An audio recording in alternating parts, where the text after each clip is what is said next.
I say the first leadership lesson, that the biggest one, the one where I fell flat on my face, is that don't overwork yourself. This job can ruin you in a lot of different ways, mentally, emotionally, physically. If you're an educator that's passionate, but you're tired and you're burnt out and you're wondering what to do next, this is the show for you. We're going to learn together, we're going to recharge together, and we're going to grow together so you can be the best you and serve your students and your community to the best of your ability.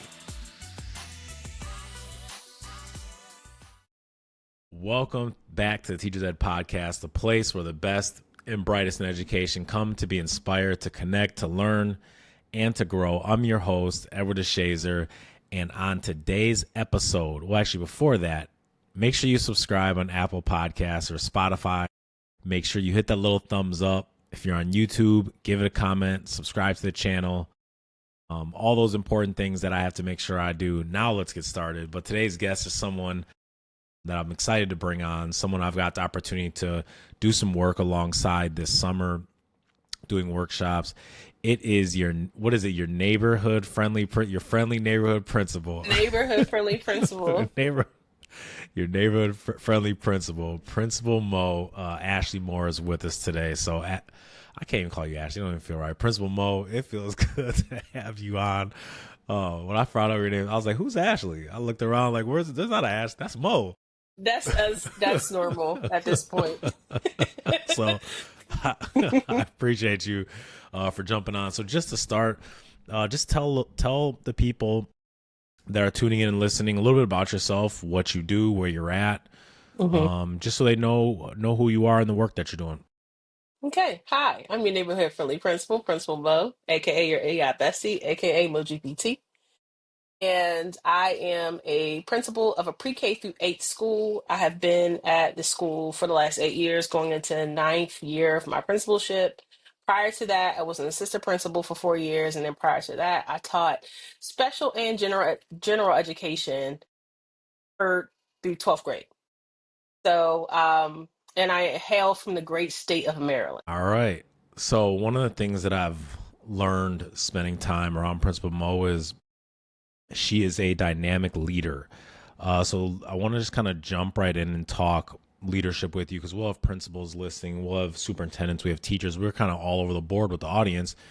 But you've been doing this long enough to know that, the titles that we get in the schools really don't matter. It's about how you serve and how you connect with the people that you work with. So what is, when you, and I've heard you speak, but what are some of the leadership lessons that you would share with someone that has helped change the way you lead? Mm. Well, thank you, Ed, for that compliment. I appreciate it. Uh, I say the first leadership lesson, that the biggest one, the one where I fell flat on my face, is that don't overwork yourself. This job can ruin you in a lot of different ways, mentally, emotionally, physically. If you take on too much. And so when people say delegate and sharing the work, you should absolutely do that. So that will be my first leadership lesson, is to not let the role consume you to the point where you have nothing left. Because then at that point, you're not good for anybody. You're not good for yourself, your school, your family, your friends at all. So that would be my first lesson. My second lesson is to surround yourself with the people that compliment you most. Don't surround yourself with people who are the same as you. Um, the reason being is that you need people to challenge you, and to always be willing to challenge the status quo and not just be yes people. And also, some of the greatest leaders, they admit that they don't know it all, and they admit that they can't do it all. And how they get things done is they have to surround themselves with experts in different fields and um, industries and areas in order to move the work of a organization or a school. I Um, was gonna say I that's love. two. I Yeah, can keep going. no. Stop there for 1 second, because I want people to hear that last one, because it's Mhm. important. Just as we've worked with principals in school and just educational leaders, it's so often people are worried about bringing people in who are eventually going to take their job, or people in and you feel like you're looking over their shoulder, where from my experience, Hmm. and if you bring in smart people as a leader, you become better. You look like you're doing your job better because you have really smart, dynamic people around you. So I would love for you just to kind of, I know you have a leadership team that you've built. When you were building your team, how does someone go about, like, I guess first, like, how does someone know what they struggle with as a leader, and then how do they go about finding people to Hmm. fill those voids? Well, first, I don't know whose quote this is, and the first quote I think of in my mind is that you're not a leader until you can teach somebody else to be a leader, and then they can lead themselves.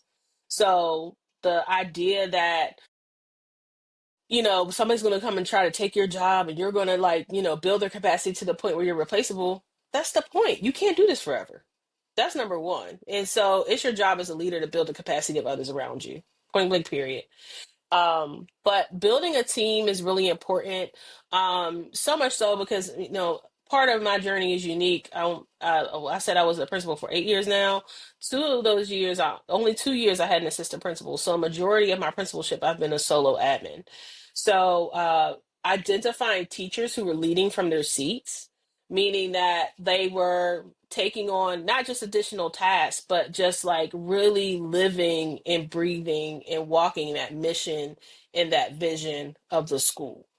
And that's what I looked for in building a leadership team. And so I identified those individuals. Um, some I had to hire, but once again, it was more so about focusing on those soft skills and what their personal mission was, and that their alignment with that.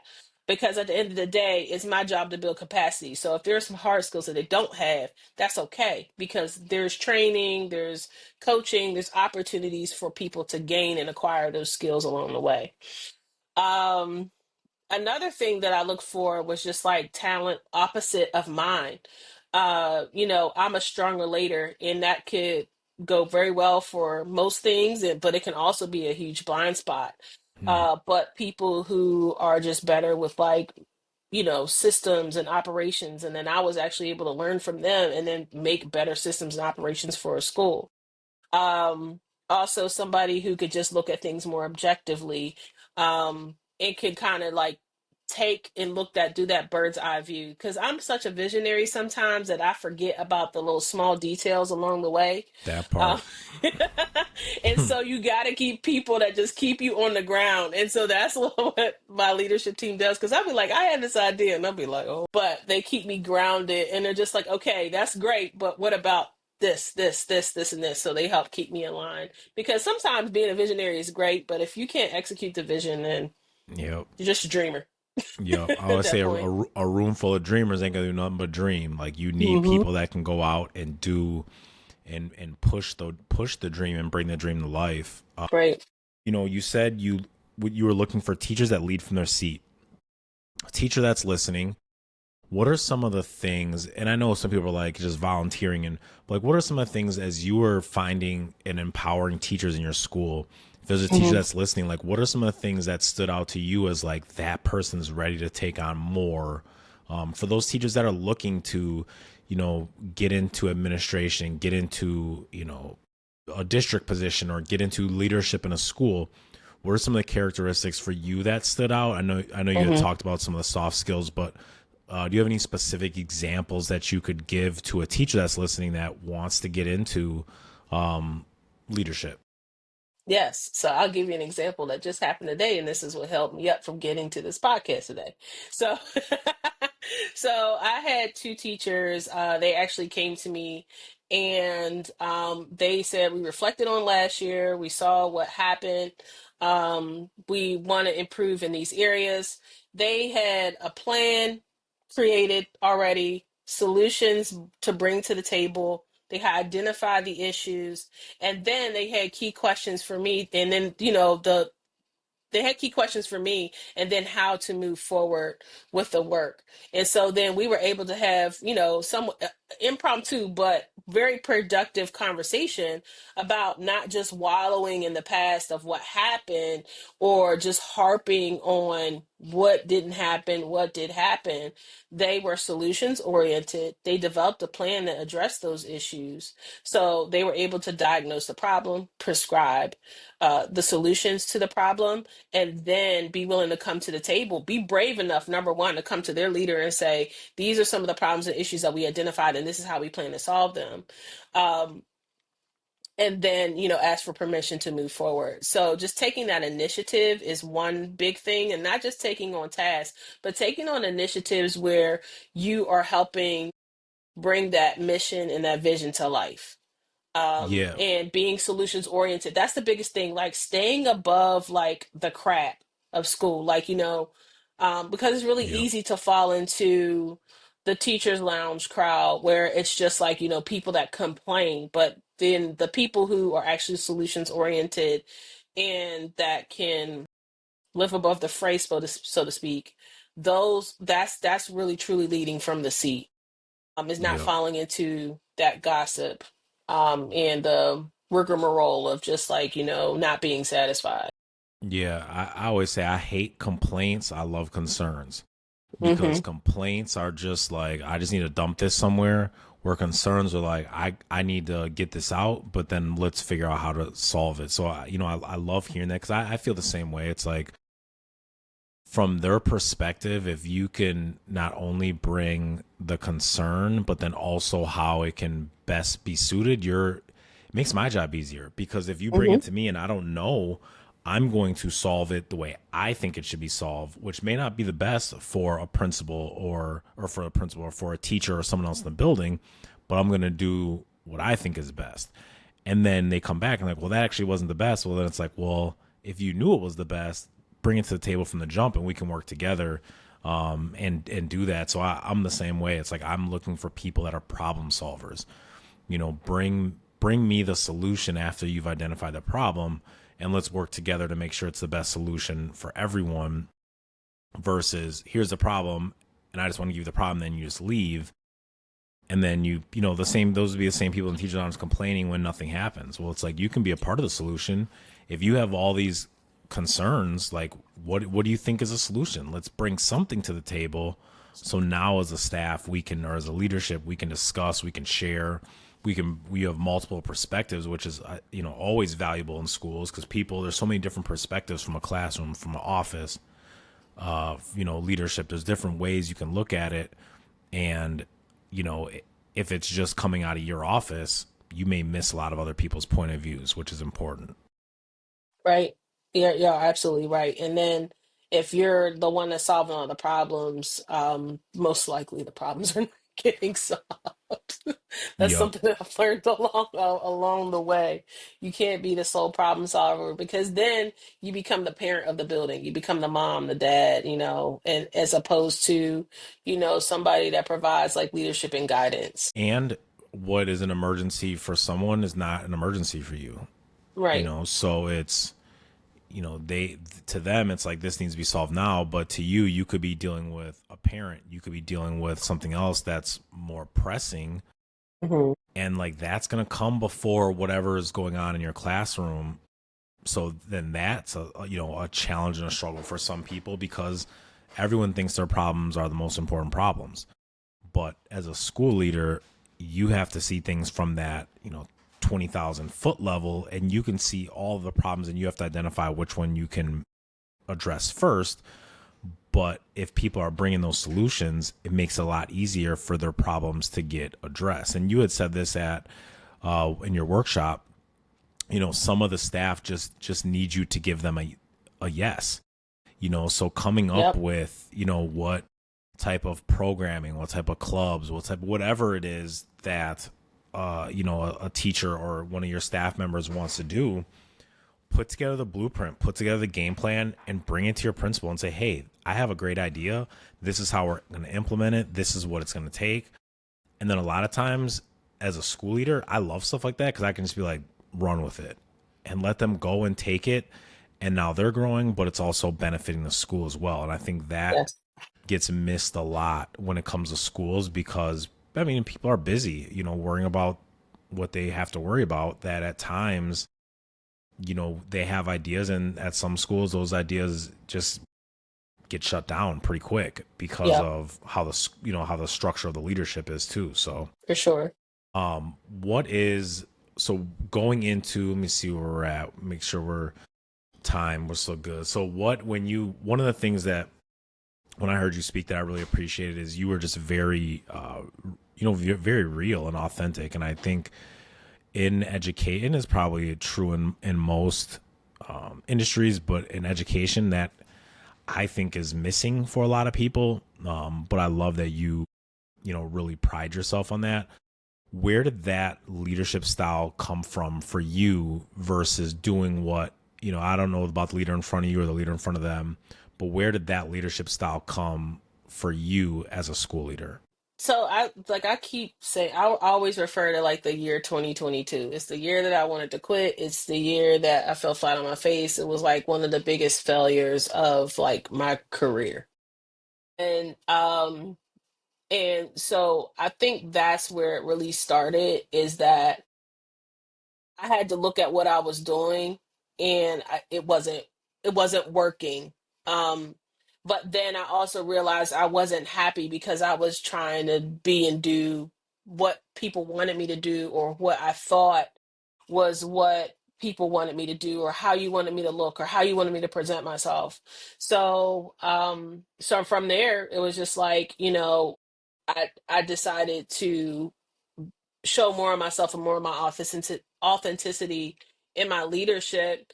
And the shift that it made was incredible. Like, from just from wearing sneakers alone, like, not only was I connecting with the kids, because you want to connect with the kids, I was connecting with some staff members about different topics, and even parents. Like, parents will, it kind of leveled the playing field a little bit. And you would think like sneakers would really, yes, like it leveled the playing field. And I looked like less of a pretentious person to approach, especially when you talk about parents that have had negative experiences with school and school leaders, like, Yep. whether as a student or, as a parent or whatever the case may be.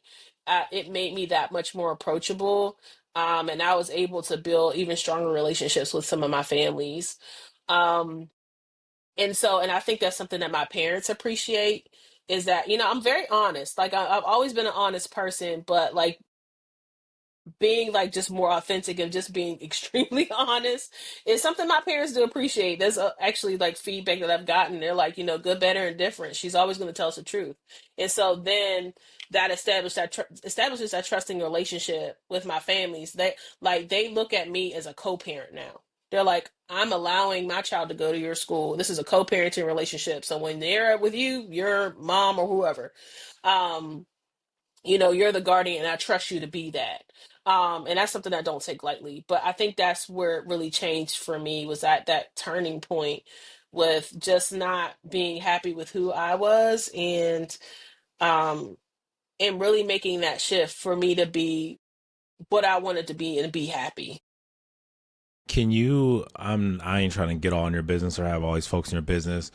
Can you talk a little about what was going on in 2022? I know, hearing your workshop, those some challenges you had with staffing, and I'm sure there was some personal things. You don't have to go into the personal It's part, okay. but just can you go a little more into what were some of those challenges? Because I know Hmm. someone's listening and they're probably having similar challenges. Hmm. People just need to know that there is a light at the end of the tunnel. So I just want to, I don't want someone to miss that opportunity to hear some of the stuff you were going through. Right. So, I mean, during that time, during the 21-22 school year, I don't know when most people returned. So that was the year that we returned fully back in person from the COVID era. So we were out of school from 2020 to 2021-22 school year. So we did one entire school year completely virtual. During that time, we had expanded the enrollment of the school and expanded the staffing of the school virtually. And then when we returned back into the building, and I was still a solo admin, I didn't realize how much more work was involved with just the increase of enrollment, but then also kids returning back to buildings after being away for so long. And so and then it turned into me working non-stop. I mean, when I say Yep. non-stop, I'm not like joking. I was, I was staying at work till like 7, 8, 9 o'clock at night. And then I would come home and I would still be on email. I wasn't present for my family. I wasn't present for my husband. I was not, and then as a result, I was just running myself ragged the entire Yep. year. I wasn't making the best decisions. I wasn't utilizing like the appropriate people in my building to move the work. It was all, I had taken on all this unnecessary responsibility in work. And then as a result, things began to spiral. I was approaching like, having serious depression, had developed an anxiety. I started having panic attacks out of nowhere. Mm. Um, and if you've gotten to know me, like, I'm pretty even keel, like, I'm not like high or low, you know what I'm saying? So for me to have like these extreme emotions and feelings and things going on from the level of stress that I was experiencing, it was just like it's the source of stress is his job, and at that time the best solution was to quit. And so, but as a result, like all of my school's data decreased, which has never happened under my leadership. That's why I said it was like the worst year of my entire career. And, I could say that like it was because of COVID and things like that. And then that's partially true. And then, hindsight is always 2020, but there were things that I could have done differently in my leadership.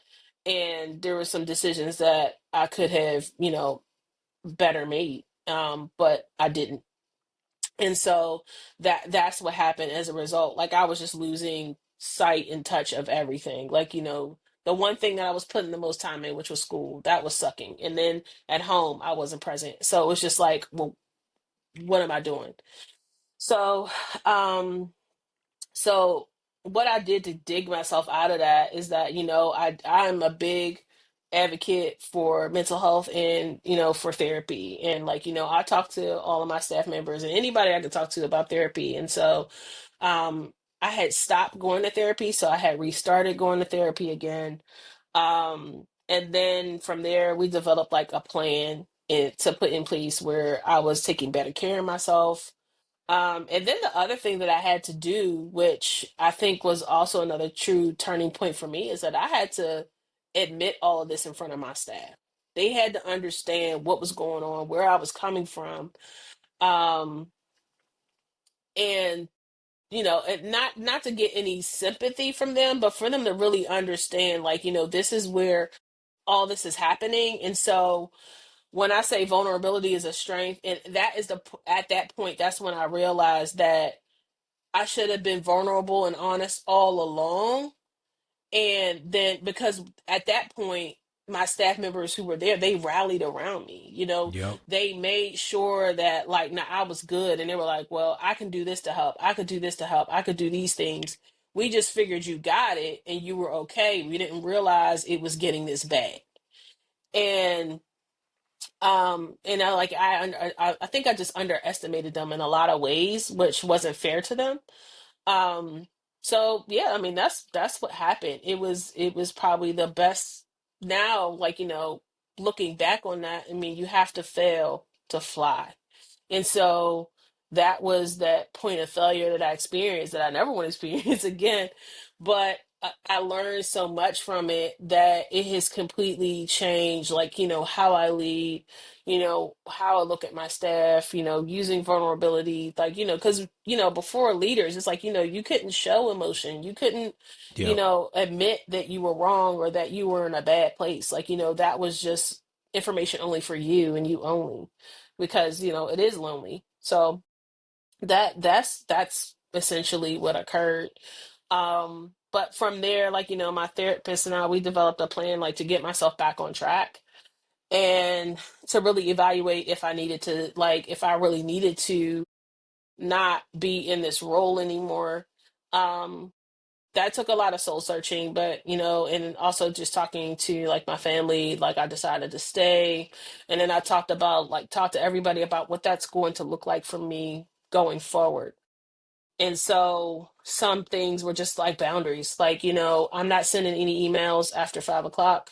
I don't expect anybody on my staff to do so. I'm only working on Saturdays. I'm I'm only available for emergencies, but like I won't be emailing, I won't be doing anything on Saturday. So some of these boundaries are still boundaries that I stick to this day, but that was what was missing. I just didn't have any boundaries and I was just running myself ragged. Yep. And I think the part that I want to point out to anyone listening is you set them, but then you communicated them with your staff. And that part is 1000%. important because people will set them, but then you don't communicate them. Then people are still sending you those emails. People are still calling you and texting you at all times of the night. And then if you people will continue to do what you allow them to do. So if you're answering, if they send you an email at 8 p.m. and you're like, you know what, I'm just going to answer this one quick, you are then telling them that it's okay to do that. And that what I shared with you about them doesn't really matter because it's okay for you to still send it. Because I'm going to respond anyways because I don't like to have that notification on my phone. Yep. One of the things you shared that I know I ain't doing, but I'm not you, was that you don't, I think my anxiety would be through the roof, was the fact that you don't even have email on your phone. Nope. I took it off. Because I was that crazy person checking my email at 3 in the morning, then I can't sleep. Then I'm tired the next day. It was a bad, bad cycle. So it's only been, I want to say it's only been about like 8 or 9 months, but I stopped putting email on my phone in like October of, yeah, like October of last year. Was able to manage a building. I was able to do all the things and know who called out and come up with a cover. I was able to do all those things without checking my email on my phone. Yeah, And my I stopped anxiety checking would be my too email high after for that. 5. So, well, listen, you don't think you can do it until you try it.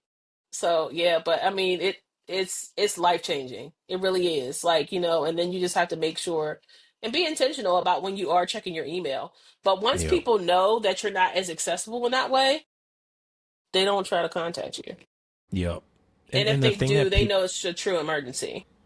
and the thing that people can do, which I was sharing with someone the other day, and a lot of Hmm. people don't realize this, is you can say there is something that you need your principal to know or that you need your teachers to know. Type the email and schedule it to send the next day. Like you don't have to hit send. Like emails are so sophisticated now. You could schedule that email. It could be 4:30. You're like, you know what? I don't want to bother anyone at the end of the day. Let me schedule this for 8:07. So when they walk in, they'll get it a few minutes after they walk in. Like doing little things like that go a long way. I used to shoot emails as things got forwarded to me. I would forward it to the people on my team that needed it.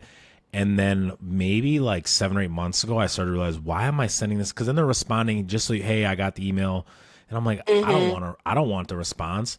So what I started doing is I started queuing it up for about 10 to 15 minutes after they get to work the next day. So at least they can get in and get situated, be at their computer, then it pops up versus like 6 a.m. and that's the first thing they see when they wake up. So I think that's a little thing for a school leader of how you can also help your staff set those boundaries of just scheduling those emails. So now, you're not telling them not to email you, but you're doing it to them and they're doing it back. And now there's just a back and forth and everyone's boundaries have been crossed and stepped over. Right. And one thing that I think that I didn't realize, and I don't think most people realize, is that when you send an email, most likely that email comes with something like some sort of task behind it.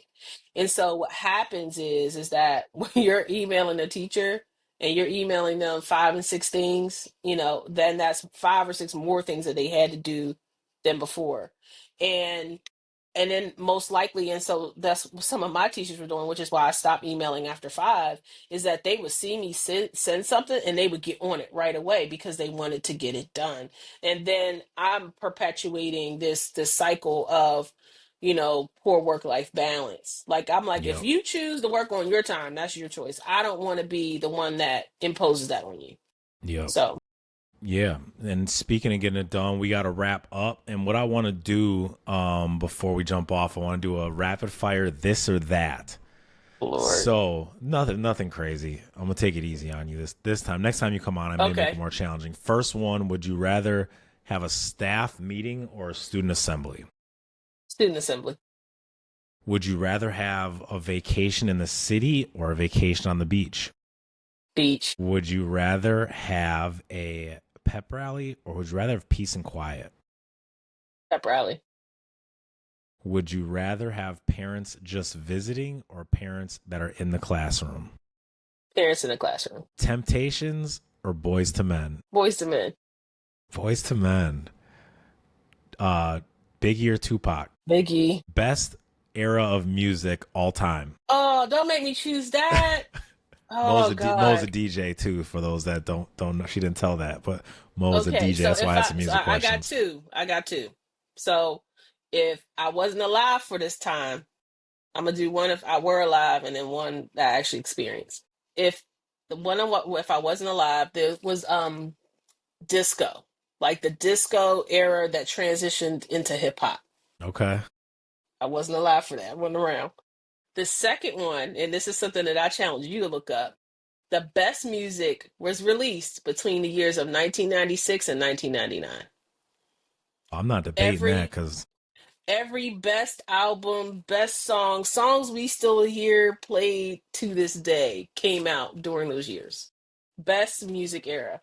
And that was for pop, hip hop, rock. It didn't matter what genre, country. Shania Twain's I Feel Like a Woman came out during that time. so what It's I that's need those those are the two best listening, eras to if listen to. if you're listening on YouTube, I need you to put a comment in the chat of the best song from 96 to 99. Your favorite song from 96 to 99. But Mo, I appreciate you for joining me. I appreciate everyone that is listening. If you have not, hit the little thumbs up, subscribe if you're on Apple Podcasts, if you're on Spotify. Mo, I appreciate you for not quitting in 2022 and still being here, and I appreciate you for the work that you're doing. I Thank really, really you. enjoyed being in the room with you in St. Paul and in Austin, just to be able to not only to learn from you, but like I always say, it's just nice being in the room with people who know the work that we do matter and understand the struggles that can be when you end up in these type of positions. So I truly, truly thank you for your work. I thank you for joining me. And I thank everyone for tuning in to Teachers Ed Podcast. Mo, can you do on your way out, can you let everyone know where they can find you, your Instagram, YouTube, any information? And please also make sure you plug the rules for engagement so everyone Okay. knows where they can find you guys. All right, so I am principal underscore Mo on all platforms, and you can also follow the rules to engagement on TikTok and Instagram. The rules to engagement is powered by knowledge. It is a educator-led TV talk show live. So it features myself, Alexia Pendleton, Shivy Brooks, and Real Rap Reynolds or CJ Reynolds. And so we talk to different guests. We talk about current issues in education, and we are on YouTube as the rules to engagement. Awesome. Make sure you check those out. Again, thank you for joining me. Appreciate you all for tuning in. And until next time, keep showing up for your staff, keep showing up for your students. Most importantly, keep showing up for yourself. Teachers Ed Podcast. See you soon.